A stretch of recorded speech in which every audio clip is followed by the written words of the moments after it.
പ്രിയപ്പെട്ടവരെ, കൗമാരക്കാർക്കും യുവതീ യുവാക്കൾക്കുമിടയിലെ ലഹരി പദാർത്ഥങ്ങളുടെ ഉപയോഗവും കുറ്റകൃത്യങ്ങളുടെ വർധനയും ഇന്ന് മലയാളിയുടെ ഏറ്റവും വലിയ ഉത്കണ്ഠകളിലൊന്നാണ്.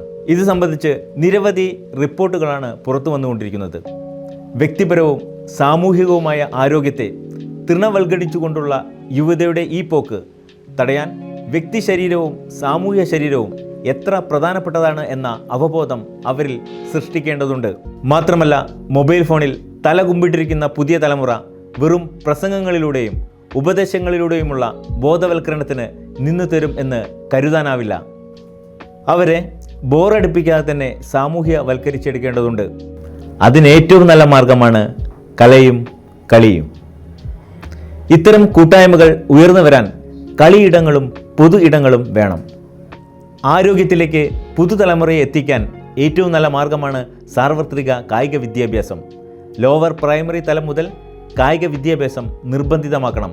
അതിനുള്ള സൗകര്യങ്ങൾ സജ്ജമാക്കുന്നതിലൂടെയും കായിക അധ്യാപകരെ നിയമിക്കുന്നതിലൂടെയും ഭാവിയിലേക്കുള്ള ആരോഗ്യ നിക്ഷേപമാണ് നമുക്ക് ലഭിക്കുന്നത്.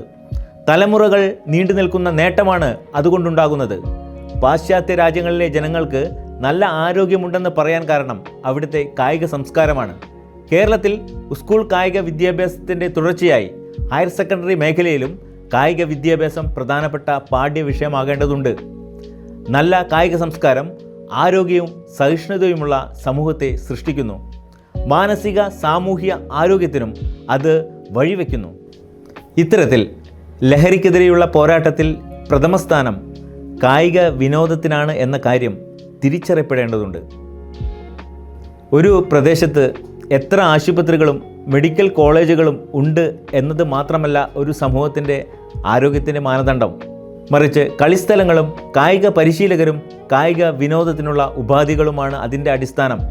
ആശുപത്രികളുടെ നിർമ്മാണത്തെക്കാൾ കളിസ്ഥലങ്ങളുടെ നിർമ്മാണത്തിനാണ് നാം പ്രാധാന്യം നൽകേണ്ടത്. രോഗപ്രതിരോധത്തിന് ഏറ്റവും നല്ല മരുന്ന് ചിട്ടയാർന്ന ശാരീരിക വ്യായാമങ്ങളും കായികാധ്വാനം ആവശ്യമുള്ള കളികളുമാണ്. അതുകൊണ്ട് തന്നെ വാർഡ് തലത്തിൽ കളിയിടങ്ങളും പൊതു ഇടങ്ങളും കണ്ടെത്തുന്നതും നിർമ്മിക്കുന്നതും പരിപാലിക്കുന്നതും സമൂഹത്തിൻ്റെ മുഖ്യ അജണ്ടയായി മാറേണ്ടതുണ്ട്.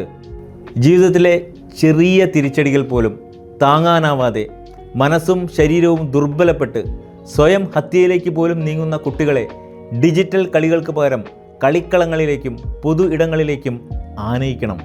അവിടെ അവർ തോൽവിയും ജയവും അനുഭവിച്ച് വളരണം. വിജയം ആസ്വദിക്കാനും പരാജയത്തിൽ തകർന്നു പോകാതിരിക്കാനുമുള്ള മാനസിക നില സമൂഹത്തിൽ നിന്നാണ് അവർക്ക് കൈവരിക. ആണ്ടറുതികളിലും ആഘോഷങ്ങളിലും നാട്ടിൽ ഉത്സവാന്തരീക്ഷം തീർത്തിരുന്ന ആർട്സ് ആൻഡ് സ്പോർട്സ് ക്ലബ്ബുകളെ നാം തിരിച്ചു പിടിക്കേണ്ടതുണ്ട്.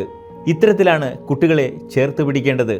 മാറിയ കുടുംബാന്തരീക്ഷവും സാമൂഹ്യ അന്തരീക്ഷവും പഠന വിധേയമാക്കി കാലാനുസൃതമായ മാറ്റങ്ങൾ വരുത്തി കുട്ടികൾക്ക് വേണ്ട പരിഗണനയും സ്നേഹവും അവർക്ക് കൂടി മനസ്സിലാകുന്ന രീതിയിൽ നൽകാൻ ഇതുവഴി കഴിയും. സ്റ്റേഡിയങ്ങൾ വന്നതുകൊണ്ട് മാത്രമായില്ല, അത് നാട്ടുകാർ ഉൾപ്പെടുന്ന പൊതുസമൂഹത്തിന് ഗുണകരമാകുന്ന രീതിയിൽ ഒരു നിശ്ചിത സമയപരിധി കണക്കാക്കി ഉപയോഗിക്കാൻ വിട്ടു നൽകുക എന്നതും പ്രധാനപ്പെട്ടതാണ്. അതിന് നാട്ടുകാർ ഉൾപ്പെടുന്ന ഗ്രൗണ്ട് സംരക്ഷണ സമിതികൾ രൂപവൽക്കരിക്കപ്പെടണം. പ്രത്യേക കളികൾക്ക് മാത്രമായി സ്റ്റേഡിയങ്ങൾ ഒരുക്കപ്പെടുമ്പോൾ തന്നെ തുറന്ന പൊതു കളിയിടങ്ങളും സ്ഥല ലഭ്യതയ്ക്കനുസരിച്ച് നിർമ്മിക്കപ്പെടണം.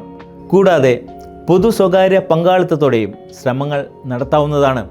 ഓരോ വാർഡിലും അവിടുത്തെ അടിസ്ഥാന കായിക പൊതു ഇട സൗകര്യങ്ങളെക്കുറിച്ചുള്ള പഠനം നടക്കണം. കേരളം ജനസാന്ദ്രത കൂടിയ സംസ്ഥാനമാണ്. സ്ഥലലഭ്യതക്കുറവുണ്ട്. എന്നാൽ നിലവിലുള്ള കളിയിടങ്ങളെയും പൊതു ഇടങ്ങളെയും വേണ്ട വിധത്തിൽ ഉപയോഗിക്കാനുള്ള ഒരു മനോഭാവം ഉണ്ടോ എന്ന് ചോദിച്ചാൽ ഇല്ല എന്ന് തന്നെയാണ് മറുപടി. കളിയിടങ്ങളെയും പൊതു ഇടങ്ങളെയും കണ്ണിലെ കൃഷ്ണമണി പോലെ കൊണ്ടു നടക്കുന്ന ശാരീരിക മാനസിക ആരോഗ്യവും ഉന്നത സാംസ്കാരിക ബോധവുമുള്ള ജനതയായി മാറുക എന്നത് തന്നെയായിരിക്കണം നമ്മുടെ സ്വപ്നം. നന്ദി.